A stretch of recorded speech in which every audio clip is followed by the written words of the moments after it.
Wow,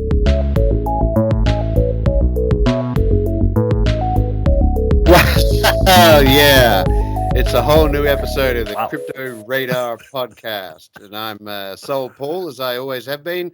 And that is Vegas or Nevada or Edmonton or Great White Mall, Darren. We're not sure. What do you want to be called this week, Darren? Well, let's go with, Great White Mall, Darren. That's a good one. Yeah. Great White Mall, Darren. I kind of like that too. Yeah, yeah. It makes you feel, I mean, it gives you a thing. It's a title. It's a title of importance and significance, right? You're like some kind of guru in some ways. I'm kind of, which I sort of am, right? No, well, you are, yeah, you are. No doubt about that. I just think it's good to signpost it to everyone who may not know that, right? Definitely, yeah. They need to know. Yeah, yes. There's 3 or 4 people on Earth who wouldn't know that you are that kind of a figure. I think, but so we'll let them know. Yeah, they do need to know. I don't want them to get out of the loop. Yeah, no. We're very inclusive here. We want everybody to know everything. I'll tell you what is on my radar tonight, Great White Mall. The fork situation. Yeah. The fork halving situation in particular. And I'm calling it the fork halving, being slightly disrespectful because, I want to be a little bit disrespectful. But as probably nobody knows because nobody cared, Bitcoin Cash, that's BCHABC, what are we calling it? BC? Let's call it Bitcoin Cash, Vercash, and Bitcoin Satoshi Vision, SV. SV, yeah. I had a nickname for it, and I can't remember what it was. Yeah, so anyway, Bitcoin Cash and Bitcoin SV both had their first halvings this week, and I love it. I love it because I just think it's telling. So what we did, we pulled up some graphics about Twitter interest and news mentions, significant news mentions. Mm-hmm. So the 30-day average, I'm just looking at, we just need to get a comparison here. For Bitcoin, there was a story on the Bitcoin halving, which is still over 30 days away now, from mid-March to mid-April. There was more than 30 news stories over that 30-day period about the Bitcoin halving in major news outlets. And interest on Twitter rose, not by much, but it did rise. In contrast, for the tokens that did actually go through a halving last week, interest on Twitter, so Bitcoin Cash, interest on Twitter slightly drifted off as we approached the halving. So people were getting less and less interested in it as we approached halving. And it's 1/40th of the level of interest anyway as Bitcoin. Sure. And there was 1, 2, 3, 4, 5 articles covering the BCH halving in the past month. The Bitcoin, and 4 of them were from BTC.com. And for no, I think that's a little bit cynical here. You're probably right. Bitcoin Satoshi's Vision, on the other hand, had a whopping plunge in Twitter interest, which was marginal anyway, and it plunged in a downward spiral. You can see all this on my piece on my epic fail versus nailed it. Bitcoin forks halving epic fail. Bitcoin CEO Moon Lambo nailed it. You can see all these charts. Bitcoin SV had 2, not 1, 2 stories covering its halving event in the past month. One was on the 1st of April. So that actually may have been an April Fool's story. And the other one was on, looks like the 8th of April. Well, and that could well have been their media outlet too, right? No? And yeah. I don't know. I didn't check. Nor did I. You'd think if they were covered, I'm not sure if these metrics include their media outlet. That's the thing. It's because it's major media sources. So, yeah. There's debate about what they're counting as a major media source. Anyway, among major media sources, it was Bitcoin SV's halving event was covered twice, and Twitter interest plummeted. And if we look at the from like 4 people to 2 people.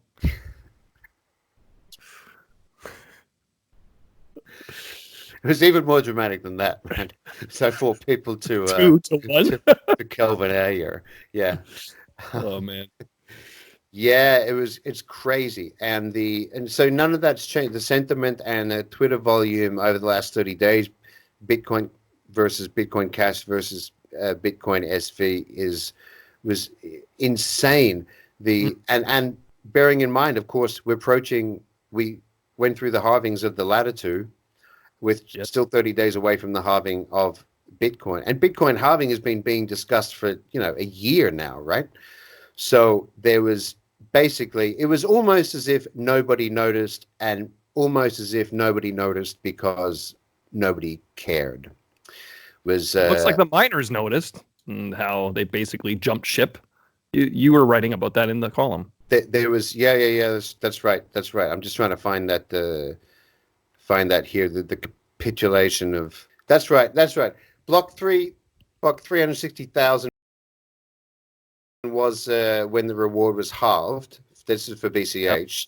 Yep. It took a whopping 2 hours for this uber fast network to mine the next block, one block, which means there was a complete capitulation of miners. So the speed of BCH the theoretical speed is 116 transactions per second.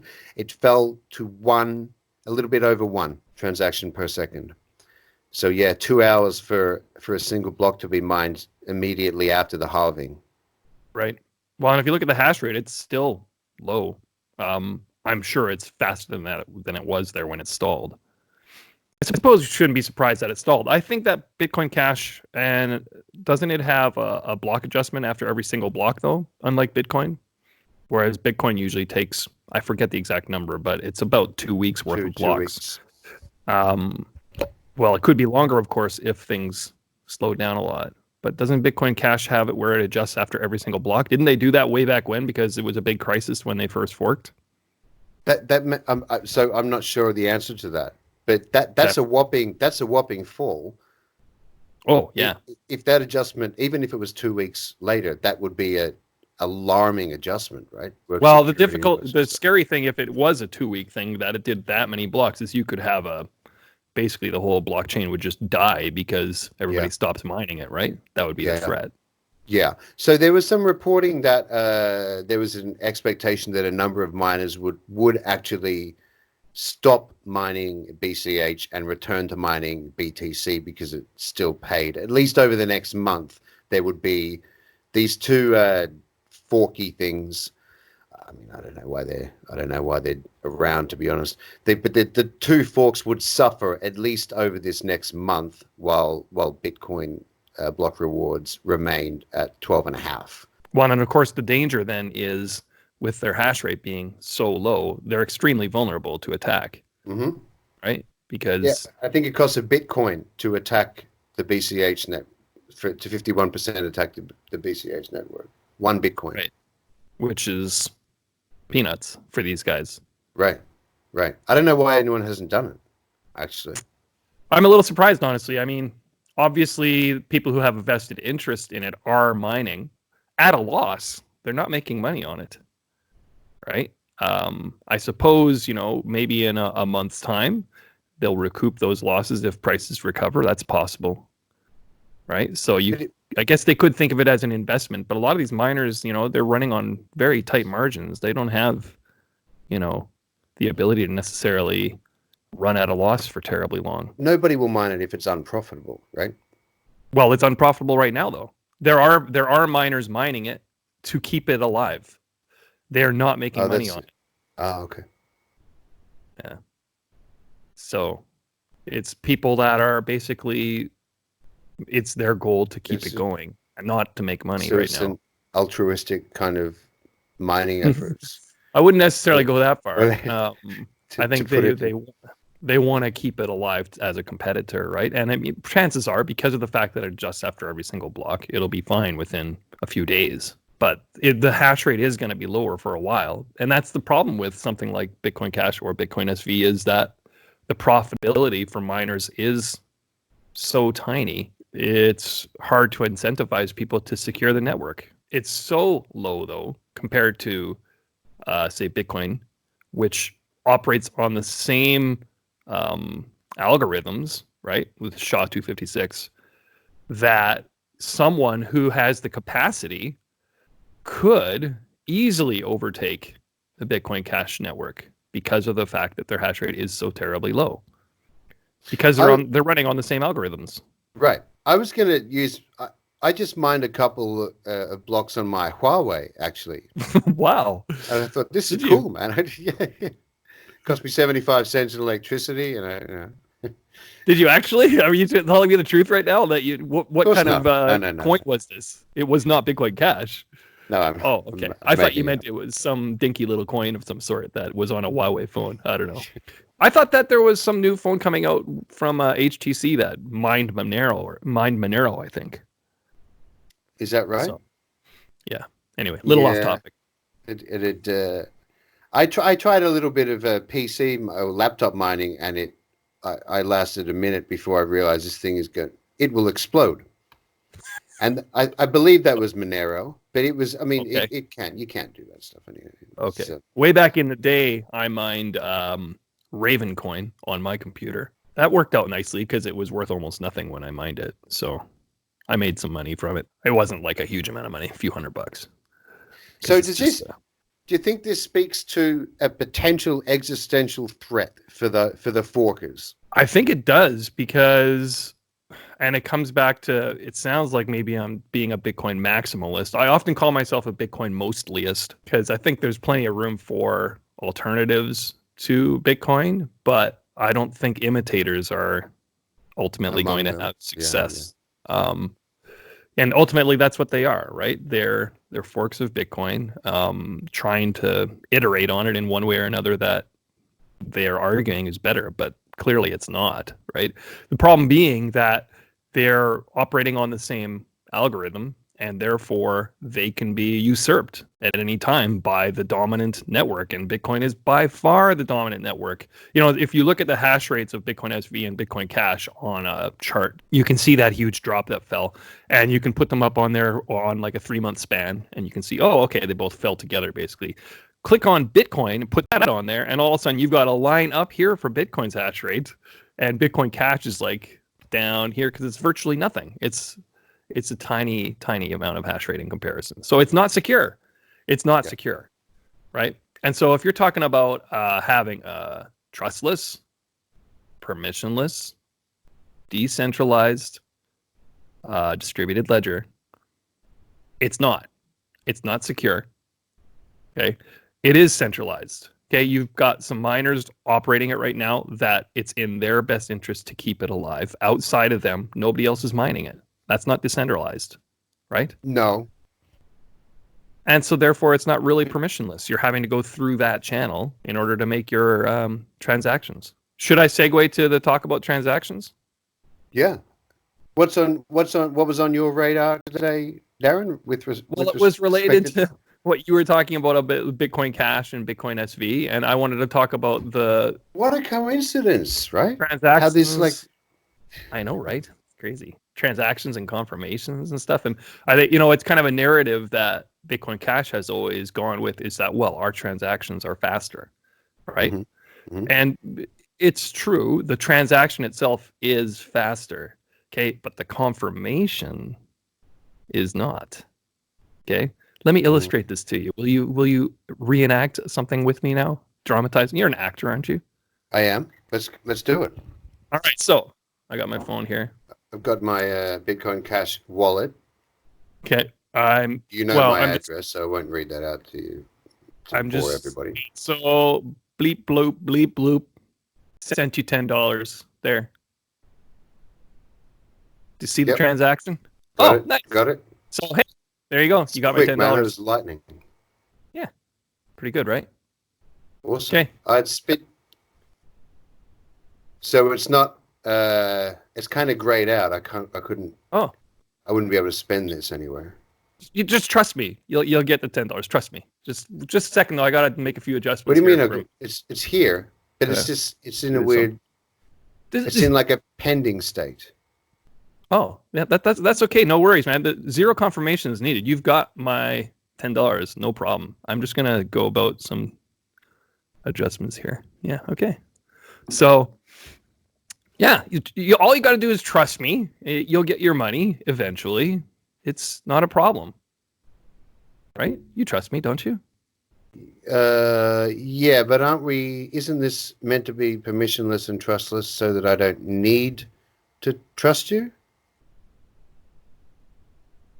Okay, I guess you got me there. Yeah. What are you saying that?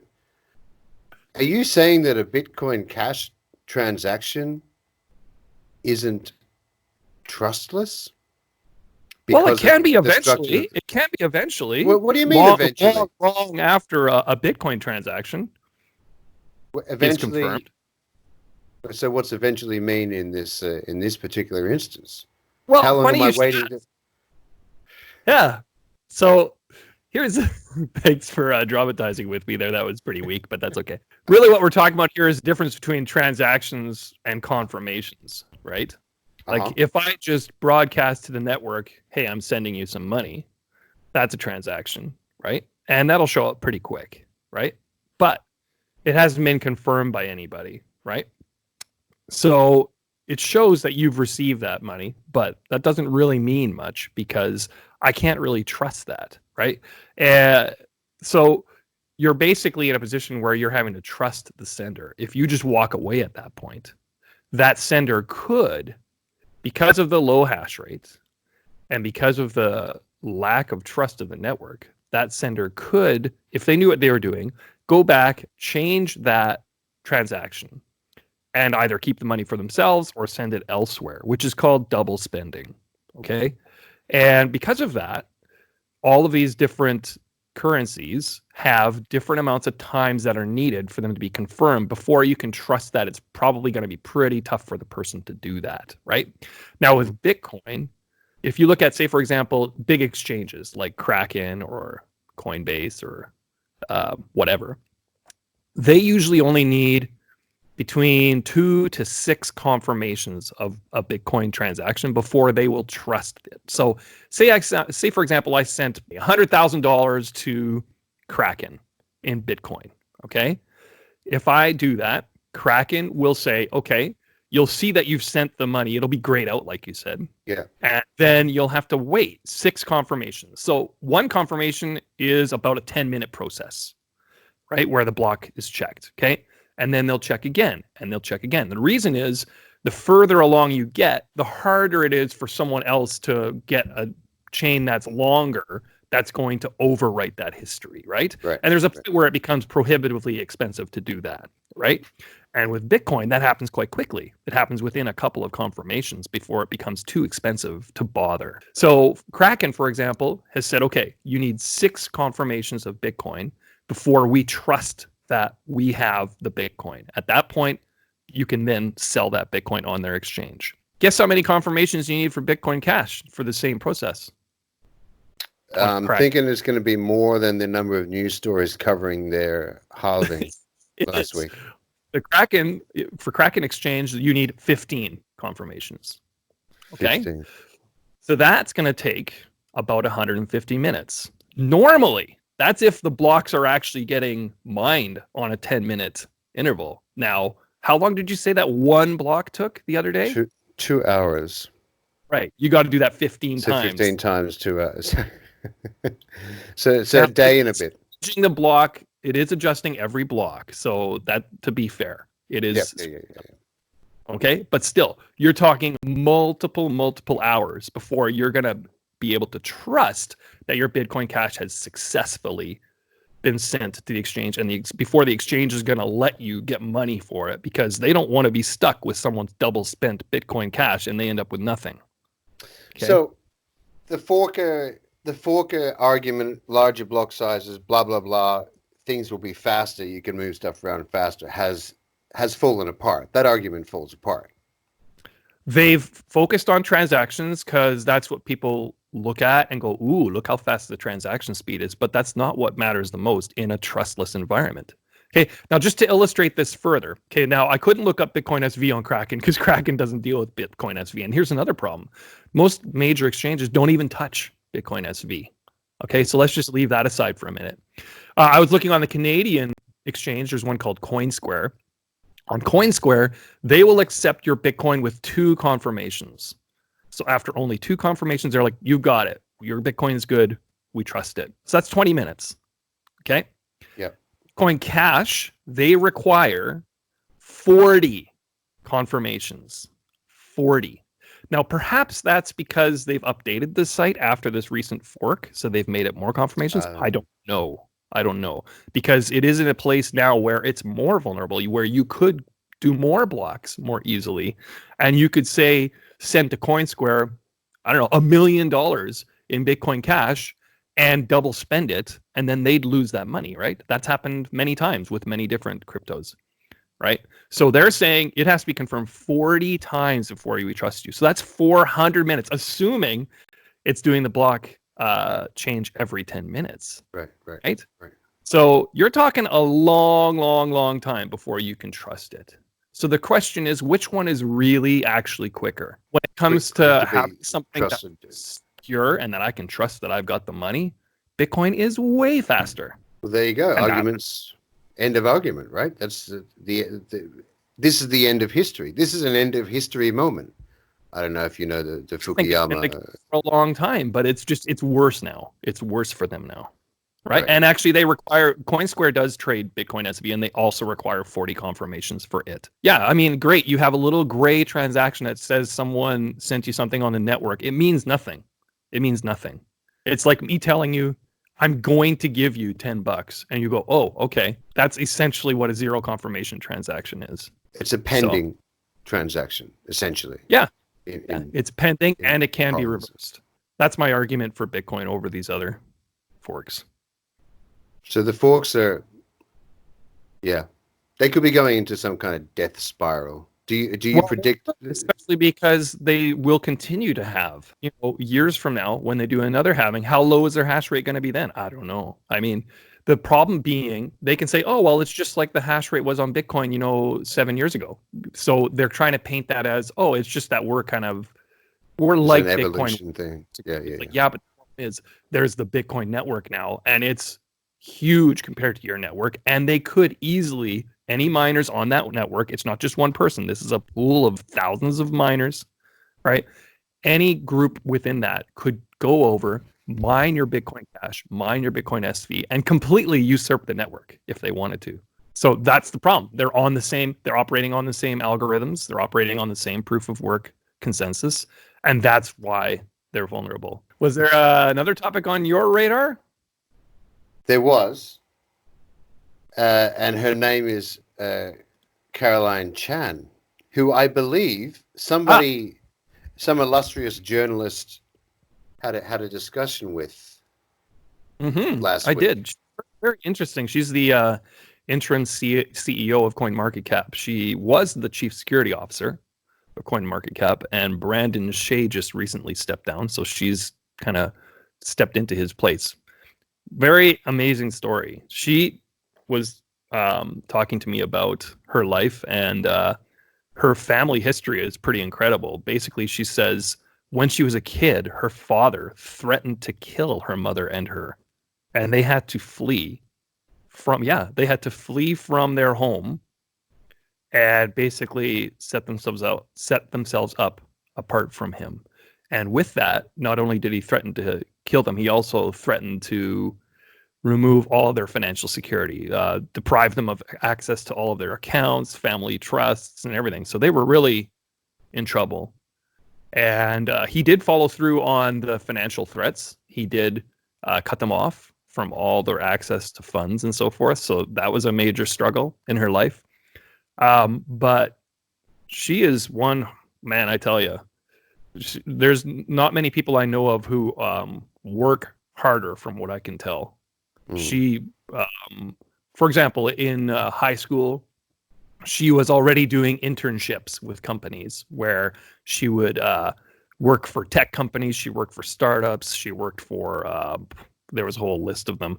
And she was just super busy with all kinds of things, basically because she found them interesting. She was interested in learning about them. And so she would participate in these internships. And many of them were, like one of them was about an environmental agency and working with all kinds of different companies. And from there, she goes on to university, and it's an incredible story. Honestly, it is. So that's Carylyne Chan. That's in Journeys in Blockchain. It goes on to her getting into crypto. She actually got into crypto because at her wedding, someone in China, they'll give a little red packet with money in it. Yep. Well, in their case, she received Ethereum. Now, I don't know if it was in a red packet. I'm not sure how that would work, but maybe it was swept from a QR or something. I don't know. But she said that they received Ethereum for her wedding gift. This was in the summer of 2017. And then they invested that money that they received from their wedding into like a bunch of ICOs and into crypto. And they did very well, obviously, because of the timing. And so that's what really got her into crypto. And so from there, she talks about kind of moving up the ranks in the cryptocurrency world. So it was an interesting story. Oh, so what was she? What was she before, and what is she now? Is she not changed? She's currently the interim CEO of CoinMarketCap. That's post acquisition, right? Yes. So she was with CoinMarketCap in security. She was the chief security officer prior to that. Yeah. Okay, and now she's the CEO. She's kind of her way up in the company. When she began there, she was doing consulting with them with marketing, and into that, and kind of worked her way up in the system. But she's one of those people that she's always got something on the go. So very interesting person. That's awesome. It's nice to hear that people in this space don't necessarily come from ideal, Silicon Valley backgrounds. My papa was a VC. You know what I mean. I think I'm talking about. Yeah. Mm-hmm. Well, there's in the interviews that I have done, I have seen. I mean, I've only interviewed about half a dozen people so far, but the diversity of the backgrounds is amazing, right? You've got people that come from all kinds of situations. So yeah, it's been very interesting. I've got one coming up this next Thursday. Dare I ask? Gonna blow your mind. I can't say. You can't say? Oh man, you're killing us. So it's gonna be something pretty dope. I'm imagining. That's good expression for it. Yeah, absolutely. Yeah. Can't wait, man. Can't wait. A person in my position needs to. Well, everybody. We all need to be nimble, right? Mm. And there's a proverb that I have pinned on above here actually, that I remind myself every day. It's a Russian proverb meaning the shark that if you're drowning. That's the one. That's the one. I knew what I meant. That's what I started the Carylyne Chan piece with. No. Dead serious. I thought you were joking. Yeah, and it has it at the beginning. What are the chances? How did that happen? Is that her proverb or is that yours? Does she have that neither? Proverb? I did not coin this phrase, nor did she. No, I wrote about it. When I wrote about it, the proverb just sprung to mind because it just fit her because she is so. I see. Like she doesn't get tired of learning things. She moves around. So like right now she's learning to play the flute. So she's always busy with something. Right, right. Epic. I'm wondering why a Russian proverb has got anything to do with sharks and stuff. Because I mean, I know they have some coasts, but it's not like you'd go swimming in them. It's not, I think of beachside destinations for vacation. Russia doesn't pop into my head. You know what I mean? We should only have proverbs in our culture that are pertinent to our local. Would have thought so. Okay. You need to dig into it. I don't know. Yeah. Which crazy Russians talking about the beach, That can be a topic for our next episode. Nevada, Darren, It was great to chat with you again on this hearty episode of the Crypto Radar podcast. It was great talking with you, soul, Paul. Right on. Well, I do stuck with Nevada, Darren. I thought it was going with Great White Mall, Darren. I don't know. Oh man, I forgot it again. I forgot I've done it again. I'm an inconsistent beast, you know. But you know, I keep moving forward like the Russian sharks. Russian sharks never stop. That They're Russian like, meeting you did, that was impressive. Yeah, well, it was pretty good, eh? In fact, Russian sharks have a lot in common with baby seals in Newfoundland. They, you know, if you stop, you will all manner of bad things will come to you. So you got to keep hustling. I don't understand what you're saying right now. I'm trying to process it, and I'm not following. Yeah. You can have a few. Oh, I see. Are you trying to relate it to me being in Canada? Is that the idea? Yeah, I'm doing a Canadian thing, a Newfoundland thing, a baby seal. You know, I live in like Canada is like a huge expanse of land. I have nothing to do with. I know you don't do the whole baby seal thing, but I do like to tar Canadians with the Newfoundland brush from time to time. You know, just as a little dig, right? Well, Western Canadians make fun of them as well. So yeah, I'm sure. But you know, I mean, who the rest of the world knows anything about Canadian geography anyway, right? That's what That's what I'm relying on. You know. Yes. Well, and this takes us to the end of yet another amazing, epic Crypto Radar podcast episode. Make sure you subscribe on this button down there below and tick the bell to get notifications when we do something else. And I'll see you this time next week, same time, same place, same bat channel, Mr. Darren. Right on. See you guys next week.